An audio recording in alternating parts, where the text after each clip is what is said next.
Well, it's day number 3 out here in Kansas. If I look a little bit ragged, that's because I've been sleeping in the car for 3 nights now and taking showers and truck stop showers, so they're actually way nicer than I thought they'd be. And I just decided rather than setting up a tent and dealing with rain all the time, I would just sleep in the back of the car. It's actually not too bad. First day was fairly uneventful. I had a few gobbling behind me. Couldn't close the deal on them. Saw some a couple hundred yards off, but they wouldn't. Bugs are horrible. Saw a couple toms 400 or 500 yards off, but I couldn't get them to close the deal either. So first day was fairly uneventful. Day number 2, I ended up getting a nice tom. If you haven't seen that video, you can check it out right here. Day 3 started with pouring down rain. I woke up before it was even light. I could hear it just pouring down on the roof of the car, and it didn't stop until well after daylight. It was 10 o'clock in the morning before I finally crawled out of the car. So I got a late start today, slipped out to the field, got set up by about noon, and just sat and waited. Had some hens go across the field, nothing exciting. So I had about 3 hours left daylight, and I thought, I'm gonna slip out of this blind, getting a little stir crazy, and I'm gonna go out and do a little bit of scouting, see if I can get a game plan for the next morning. Boy, that didn't end up going the way I thought it would, which is good for me and bad for the tom. Well, I tell you what, I never expected that to happen. I was up on top of that ridge up there. If you guys have watched the video on talking about the importance of getting out and scouting on top of hills whenever you have the opportunity to, I was up there making that video, up there scouting for the next morning. I was going to watch where some turkeys went to roost. I ended up seeing 3 strutters, 1 solo and then 2 that were in a pair, way out in this field. I was looking for probably half a mile away, just going to see where they're going. I realized I still got quite a bit of daylight. I've got a nice block here, this line of trees coming through here. If they'll just get over behind that, I can come down that hillside and work straight down this fence line and maybe be in position. By the time I got over here, belly crawled through a little bit of stuff, slid underneath the barbed wire fence and managed to get myself upright. I turned and looked, and coming around the corner right there was this guy, and probably 30 yards behind him were the other 2 plus a hen.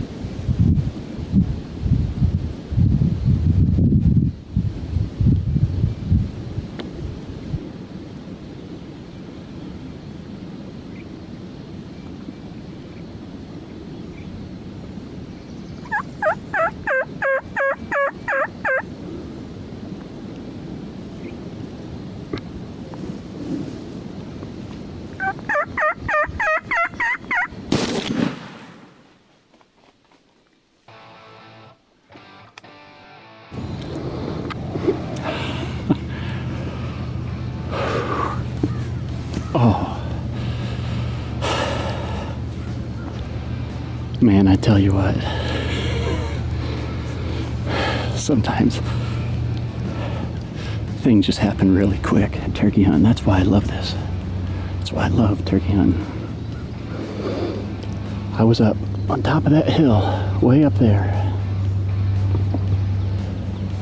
If you watch my scouting video, 2 more strutters over here and a hen that are both pecking over there, wondering what's wrong with their buddy. But anyways, if you watch that video on scouting tips, how to take advantage of elevation. So if you watch that video on how to take advantage of elevation, sorry, I'm losing my train of thought. I got 2 toms over there pecking at me.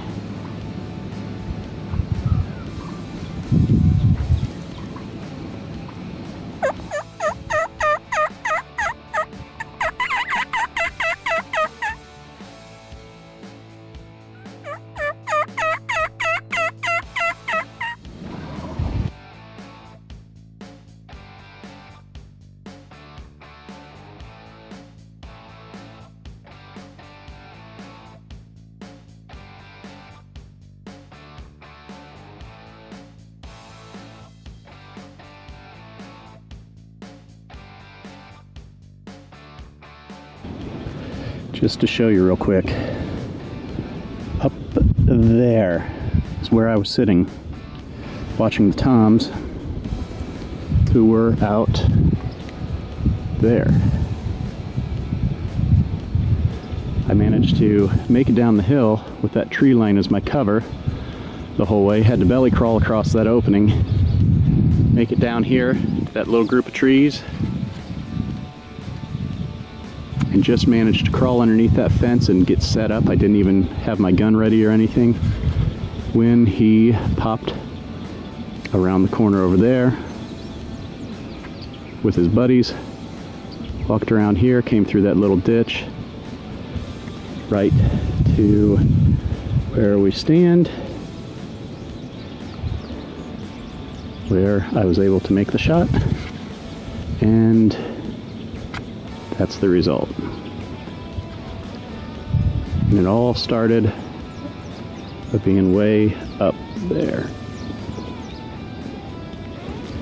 So definitely take advantage of any elevation situations you can.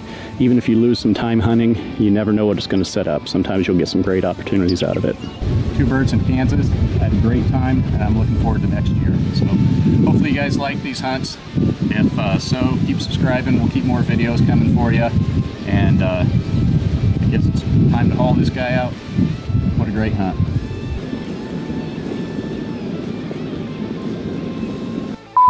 That's all you need to kill turkeys. Spotting scope, mask, camo shirt, sunglasses, gun, mouth call, and some determination. Sorry about the crotch shot.